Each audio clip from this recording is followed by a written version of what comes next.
Marketing Square. Bienvenue sur Marketing Square, le rendez-vous du gros marketing. Le gros, c'est un marketing qui sort des clous, qui se réinvente, qui se renouvelle.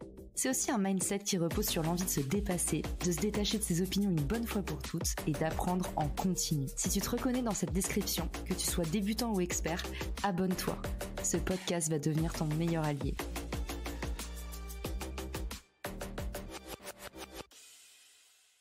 Bonjour à tous et bienvenue dans ce nouvel épisode de Marketing Square. J'espère que vous allez bien.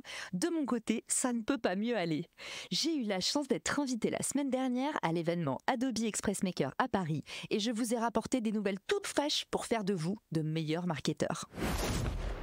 J'ai tendance à dire que les événements Adobe, c'est un peu la Fashion Week de la tech.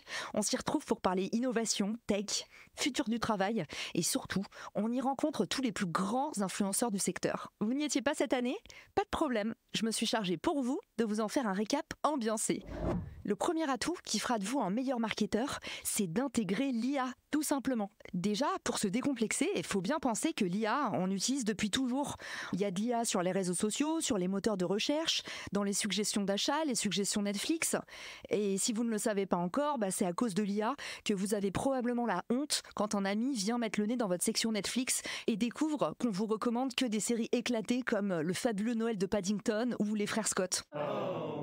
Bon, je m'excuse pour les fans de la série, évidemment les frères Scott c'est pas du tout éclaté. Mais vous avez compris ce que je veux dire, ce système de recommandations basé sur ce qu'on a déjà regardé nous perce au grand jour. C'est ça la force de l'IA, nous faire des recommandations hyper poussées sur la base de ce qui a déjà réussi à capter notre attention. On attire ce qu'on est, enfin plutôt ce qu'on va avoir tendance à regarder le plus souvent. Oui mais ce qui change avec l'IA, c'est que finalement les agents IA tels qu'on les connaît aujourd'hui avec ChatGPT, pour ne pas citer le plus connu d'entre eux, nous permet enfin de sortir du cadre prédéfini. C'est toi qui places ton cadre. Sam Altman a annoncé la semaine dernière ouvrir un méga store d'agents d'intelligence artificielle. On va pouvoir s'équiper pour tout et n'importe quoi et avoir des assistants personnels pour tous les trucs dans notre vie où on a besoin d'aide. Malheureusement, c'est pas encore disponible pour ranger sa chambre. Mais très bientôt, si vous êtes commercial par exemple, on va bientôt vous expliquer chaque matin quels clients vous devriez relancer, comment, et vous donner les meilleures astuces pour pouvoir faire de meilleurs deals. L'IA, on le sait déjà, c'est une révolution, mais ce qu'on sait moins, c'est qu'elle transforme l'intelligence business de deux façons. Et c'est ces deux façons que vous allez devoir activer dès demain dans votre activité pour devenir un meilleur marketeur. La première chose, c'est que l'IA augmente l'efficacité sur ce qu'on sait déjà faire, grâce aux automatisations. Autrement dit, l'IA générative permet par exemple de contrôler les coûts en faisant la même chose plus vite et pour moins cher. C'est un cost killer. Pour moi, le risque que ça représente, cette automatisation, c'est qu'en tant qu'humain, on n'a pas encore des process bien huilés, alors on court un peu partout comme des poulets sans tête, on s'équipe de 1000 outils et à la fin, on se retrouve avec des process encore plus compliqués et encore plus chronophages que ceux qu'on faisait avant. D'ailleurs, j'ai hâte de vous lire dans les commentaires LinkedIn si vous vous reconnaissez dans ce problème. Forcément, on a tous bavé d'envie quand on a vu les nouveautés Adobe, avec notamment la Content Factory qui permet de dupliquer et démultiplier ses formats marketing et tout mettre à jour en même temps au même moment. Quel marketeur ne s'est pas déjà arraché les cheveux à appliquer la même modification sur différents supports et souvent malheureusement en finissant par en oublier un. Désormais, les marketeurs vont pouvoir passer beaucoup plus de temps à faire de la stratégie et beaucoup moins de temps les mains dans le cambouis. La deuxième façon dont l'IA transforme l'intelligence business, c'est d'augmenter notre capacité. L'IA, c'est pas seulement l'automatisation, c'est aussi l'augmentation. Ça nous permet d'accéder à de nouvelles opportunités, de nouveaux métiers. C'est pas seulement un cost killer, c'est aussi un business driver. Si vous avez l'habitude d'être un marketeur esseulé, qui travaille bien loin du département data et qui peine à obtenir les chiffres de la part de collègues un peu récalcitrants, eh bien vous allez enfin peut-être être autonome. Grâce à l'IA, vous êtes maintenant un marketeur augmenté et vous pouvez ajouter d'autres cordes, d'autres expertises à votre arc, comme si de rien n'était. Même si vous avez la phobie des chiffres, des insights bien présentés comme ceux des dashboards Adobe vous permettront de vous réconcilier définitivement avec les statistiques et toutes ces choses qui parfois font pâlir les marketeurs. En parlant des nouveaux métiers qu'on va être capable d'approcher, si parmi vous se cachent des marketeurs créateurs, vous allez vivre votre meilleure vie. Désormais, les sous-titres se traduisent automatiquement dans toutes les langues.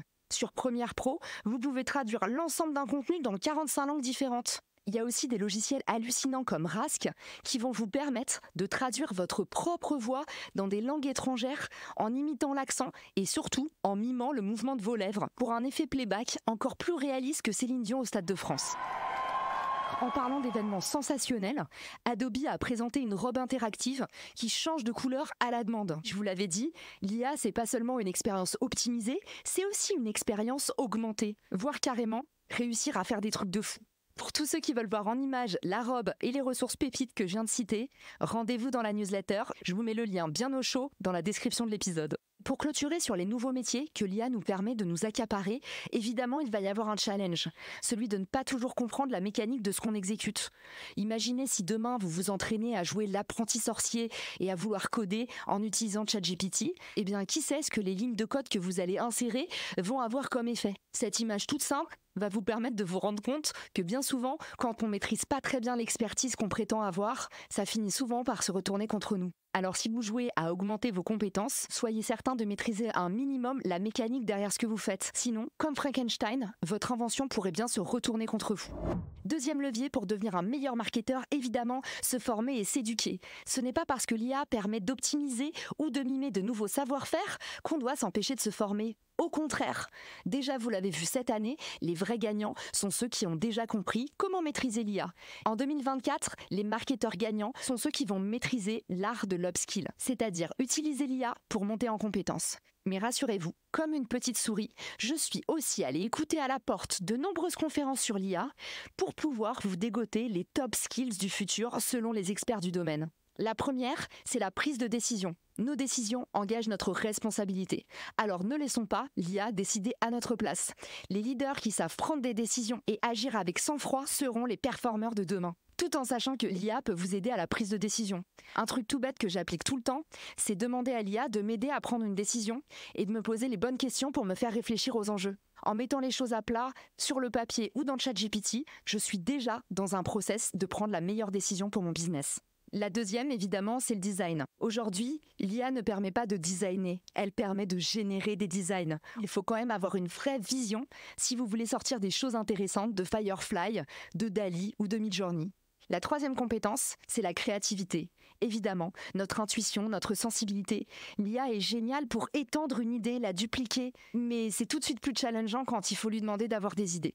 La quatrième chose, évidemment, c'est la communication. Vous le savez, plus on va vers un monde digitalisé, plus on a besoin de bons communicants, de personnes qui vont nous toucher en plein cœur, activer la corde sensible, susciter chez nous des sensations fortes. La cinquième compétence, c'est pouvoir résoudre des problèmes. Avoir cet ADN, on dit parfois aussi ce fameux mindset, d'avoir toujours à cœur de trouver des solutions et surtout garder son calme en toutes circonstances. Sixième compétence, l'engineering. Avoir la capacité d'imaginer des systèmes et créer des liens entre différents éléments. Septième capacité, notre sens relationnel. La façon dont vous êtes capable de développer votre réseau, de créer des relations, de déclencher des conversations. En parlant de conversation, huitième compétence, la collaboration. Notre capacité à travailler ensemble, à partager la part du gâteau, à mettre les autres en lumière, à les faire exister, monter, grimper, à les inspirer. Neuvième compétence du futur, évidemment la confiance. Communiquer avec transparence sur vos vulnérabilités et pouvoir ainsi dégager un vrai sentiment de fiabilité. Pour moi, la confiance, c'est la conséquence directe de ce qu'on appelle la congruence, c'est-à-dire le rapport entre ce que vous faites et ce que vous dites. Peu importe les embûches que vous traversez, si on sent que vous dites ce que vous faites et que vous faites ce que vous dites, vous allez générer beaucoup de confiance. Vous voyez, pas besoin d'être un surhomme. Et la dernière compétence, c'est l'adaptabilité. Et si vous écoutez ce podcast, vous faites déjà preuve d'une grande adaptabilité, puisque vous avez déjà la curiosité de vous mettre en mouvement et de vous poser la question « Que puis-je faire pour être meilleur ?» Enfin, le troisième levier pour devenir un meilleur marketeur en 2024, c'est de bien se préparer. Il y a des tendances qui arrivent, elles sont à prendre ou à laisser. En tout cas, comme dit le proverbe, les premiers seront les derniers. La première tendance, c'est le prompt engineering, la capacité à générer des prompts rapidement, à bien comprendre comment communiquer avec les IA est une vraie compétence à part entière. Aujourd'hui, les salaires communiqués aux US vont de 100 000 à 300 000 de revenus annuels pour ce nouveau métier qui vient juste d'émerger. Pour combien de temps, on ne sait pas. Et surtout, beaucoup d'experts affirment que les logiciels tech sont tous en train d'intégrer le prompt engineering et que dans le futur, vous n'aurez même plus besoin de comprendre comment parler aux IA. En attendant, pour l'instant, c'est toujours là. Et mon avis personnel, c'est que c'est toujours important de se former en premier lieu. J'adore cette phrase qui dit « La première partie de sa vie, on est du joli côté de la broderie. On voit que c'est beau, mais on ne comprend pas comment c'est fait. La seconde partie de sa vie, on est de l'autre côté de la broderie. C'est pas beau, c'est triste, Mais au moins, on comprend exactement comment c'est fait. C'est un petit peu la même chose. Quand on comprend les systèmes, c'est peut-être un petit peu moins beau, un petit peu moins magique, mais quelque part, on est mieux préparé, on est mieux armé. Et je pense que ça fera de vous un meilleur marketeur de savoir bien prompter. La deuxième tendance, ça va être la conscientisation. On est dans un mouvement où, comme je vous ai dit, on est en plein dans la hype, on bouge dans tous les sens, c'est à qui bougera le plus vite, c'est à qui aura découvert le nouvel outil. Je vois tous les jours passer des contenus qui morifient les 100 outils IA à tester, mais qui a le temps de tester 100 outils ? Le problème aujourd'hui, c'est qu'on confond les outils et les méthodes. Les outils ne remplaceront pas votre méthode. Au contraire, ils peuvent même vous égarer. Je pense que demain, notre utilisation de l'IA va évoluer vers plus de conscientisation. On va vouloir avoir un usage moins curieux et plus intentionnel. On va se demander l'IA, pourquoi, comment, et puis on va rationaliser notre process pour avoir certainement moins d'outils, mais mieux les utiliser. La troisième tendance, c'est la personnalisation et le ciblage amélioré. Je parle avec un peu d'avance, il y a du lourd qui arrive et j'ai vu que les nouveaux outils Adobe vont permettre de parler à différents segments d'audience, d'augmenter l'engagement, le taux de conversion, en personnalisant intelligemment tous les systèmes de recommandation de produits en fonction des historiques de navigation par exemple. On va pouvoir en temps réel adapter le contenu à celui qui le regarde. Quatrième tendance est la collecte de data. Aujourd'hui, tout le monde parle de l'IA, mais la data, c'est l'huile dans le moteur de l'IA. Il n'y a pas d'IA générative s'il n'y a pas un maximum de contexte. Et le contexte, il est délivré par la data. En tant qu'entrepreneur aujourd'hui, collectez de la data dès maintenant. N'attendez pas demain pour aller prendre des adresses email, des informations. Partout où vous le pouvez, allez parler à vos clients.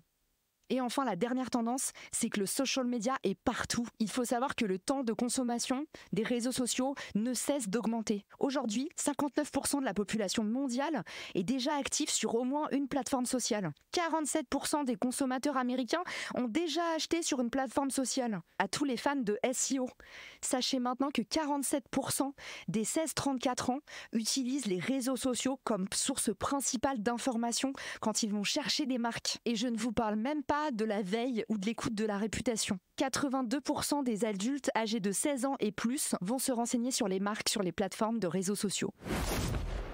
En 2024, ceux qui hésiteront encore à dépenser plus de copecs en social et en influence seront les grands perdants de demain. Mais bien sûr, maintenant que vous savez tout ça, vous avez toutes les cartes en main pour performer.